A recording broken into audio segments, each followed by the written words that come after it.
Hey there guys, Travis Cook here, learning how to think. And as you can see, the background has changed as I have left my last place and I'm now at my parents' for a week. And I thought I'd make a video because I was very inspired once again by the British public by reading some of the comments on on a recent Dailymail article, as well as a few other things that's sort of going on in my mind.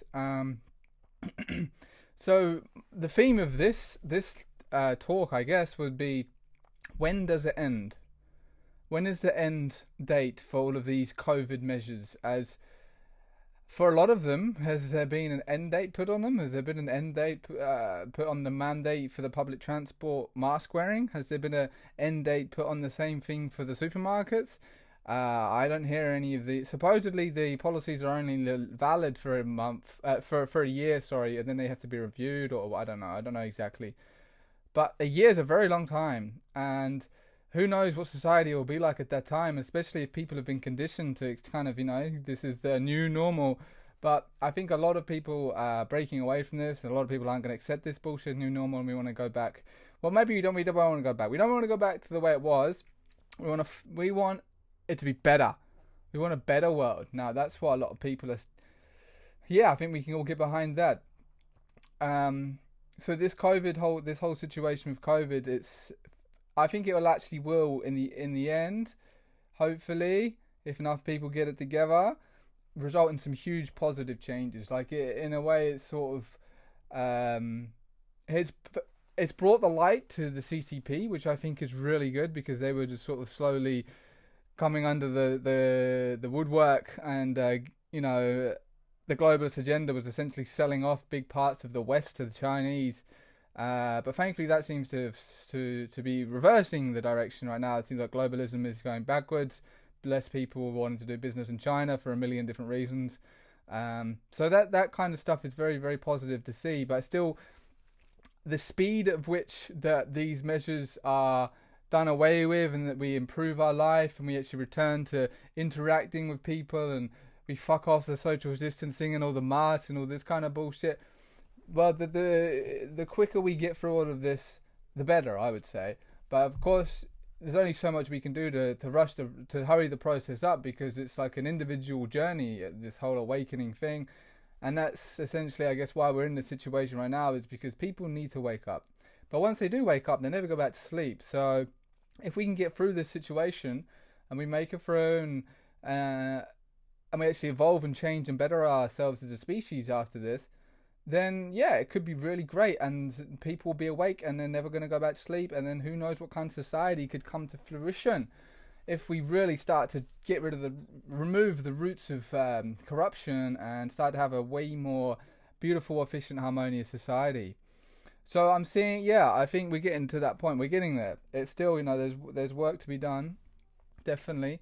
We all have our own part to play, and you'd be surprised. But even sometimes, just leaving one comment on an article or a video, you would be surprised how that can change just one person's day, which totally changes every other person's day that they had come in contact with.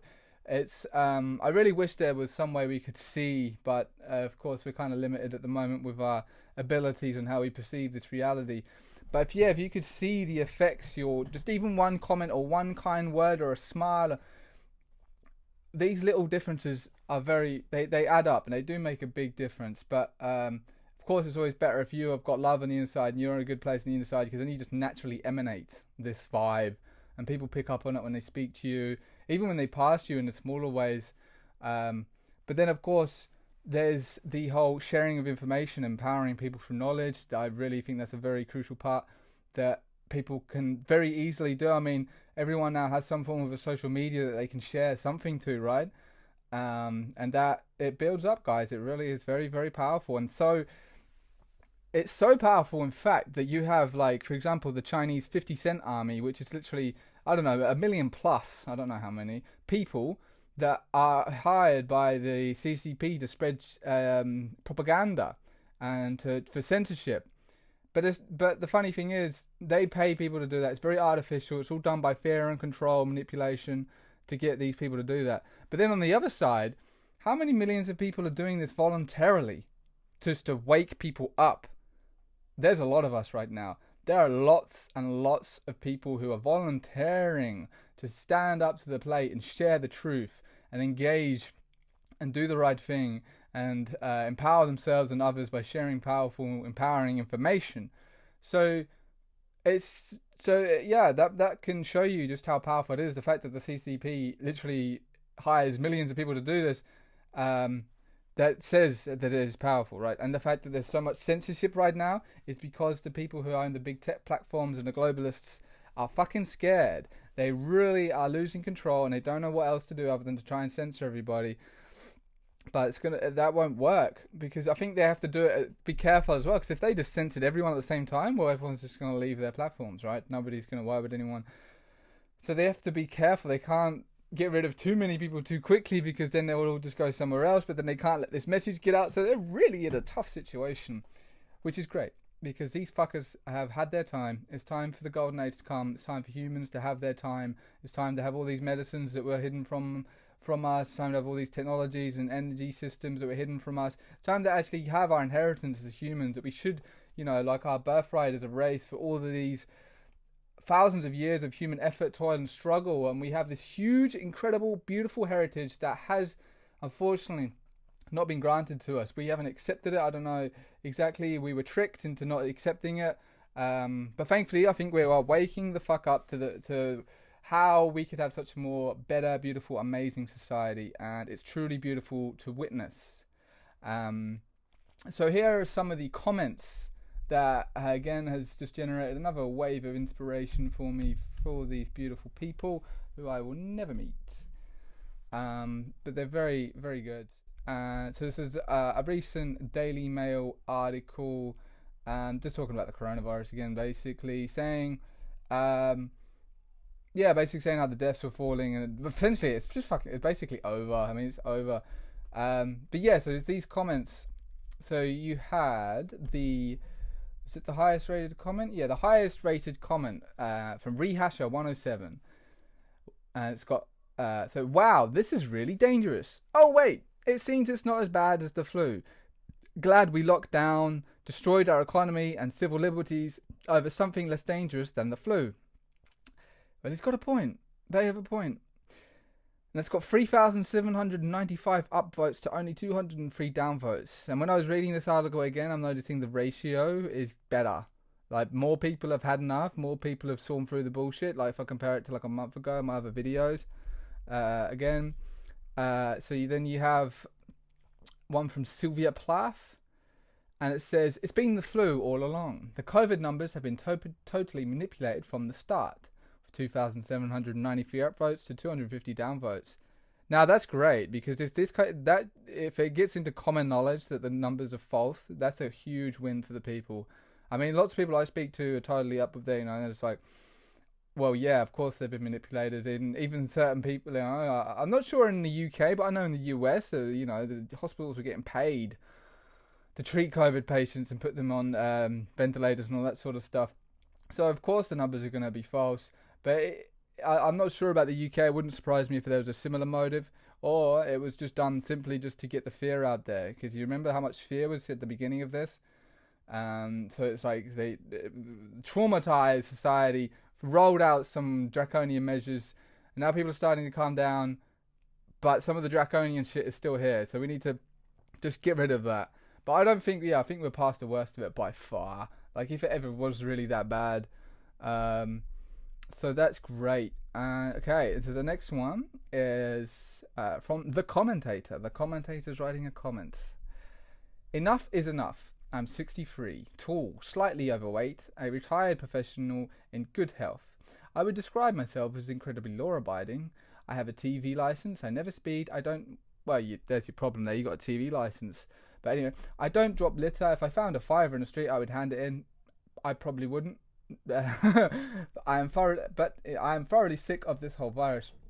I'm sick of the words like furlough, R number, shielding, social distancing, the wretched face mask, mortality rates, etc. It really makes me really, really angry. What I'm getting to is that I feel like there must be lots of people just bubbling under, ready to explode. Yep. We must get back to normal life. If you're worried about the virus, you take the precautions and let the rest of us get on with life. Enough is enough. I agree. Enough is enough. Let's just fuck this off. I mean, yeah. So, and that had 2,592 upvotes and 67 downvotes. But no one was disagreeing with that. And you got another one from Peter. Months of extreme social distancing has ended herd immunity against a multitude of bugs. We'll get all of this back in the autumn. Well, he's probably got a point there, good old Peter. I don't think it's ever a good idea to keep humans away from each other. We are herd animals. We are meant to be close and touch and be around and near, and it's so important to being a human. It's you got food and shelter and water, and then what comes? It's like relationships, social people. So the sooner the social distancing is done, the better. But yeah, mate, I don't know if it's had that drastic of an effect that fast. I can't say I'm a professional in this, but yeah, this autumn is going to be interesting. Yeah, I'm not sure how it's going to go. It could go really well. It could be a total surprise, and not much more happens. I don't think it's going to be as bad as it was in the beginning, but there could be more draconian shit to come if there's another like trauma wave attempted to be thrown through the public. But it'd have to be really spectacular to get the same reaction, because now people are just, they're wiser to this sort of shit, and they've had enough of it as well. So yeah, it's going to be very interesting this autumn. And right, and so we have one more comment here from Master Singer.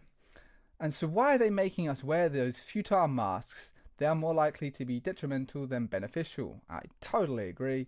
And that has 1,147 upvotes and 57 downvotes. So that's great that there are a lot of people who agree with this.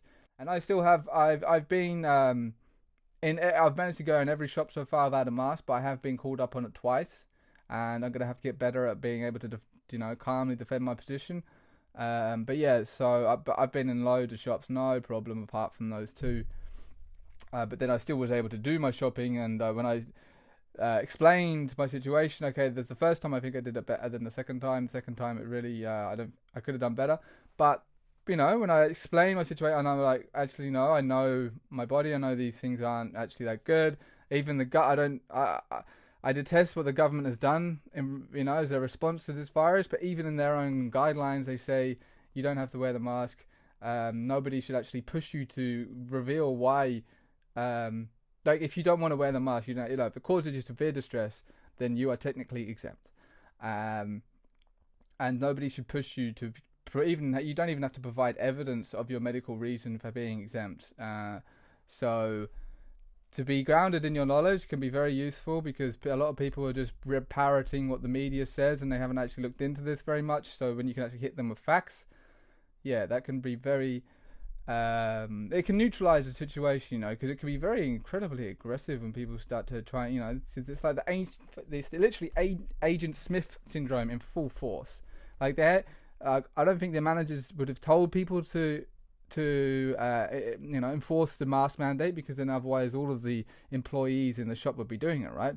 It's just been one person in two separate shops. So it's literally Agent Smith, people policing each other. And that's a lot of what the globalists are counting on, is people policing each other. But yeah, hopefully we break out of that. And so it seems like, people are starting to really, really have enough now. And I was just looking on Google Trends, and I just did a few little searches, and I did one for ending social distancing in the United States and in the UK. And it seems in both of these places, actually, in the United States and in the UK, they sort of slight variations in the spikes. I'm not sure exactly. Maybe it was difference in the. No, I don't know why exactly that spikes differently to that one. But what I was interested in mainly was at the end of the graphs, how there's both of going up in search terms for ending social distancing, and I'm seeing it more in comments and stuff. So, I wonder how much longer this bullshit facade can carry on for before it totally just falls on its face. I just watched I haven't watched it all yet. I will watch the rest of it. I watched part of the new Plandemic feature-length film hosted on the London Real Freedom platform. I think that's great that people are collaborating like this. It's really, really, really inspiring to see these intelligent, organized people getting together, doing shit in a professional way, and really sort of making it happen. It's at what point does the alternative media become the mainstream media? That's what I'm wondering. We must be getting close, if not already past it. Like if you was to total the reach that alternative media gets compared to mainstream, I would like to see those numbers. But yeah, I'll just keep it at that for now, guys. And yeah, let's keep up the good fight, and I'll see you next time. See you later.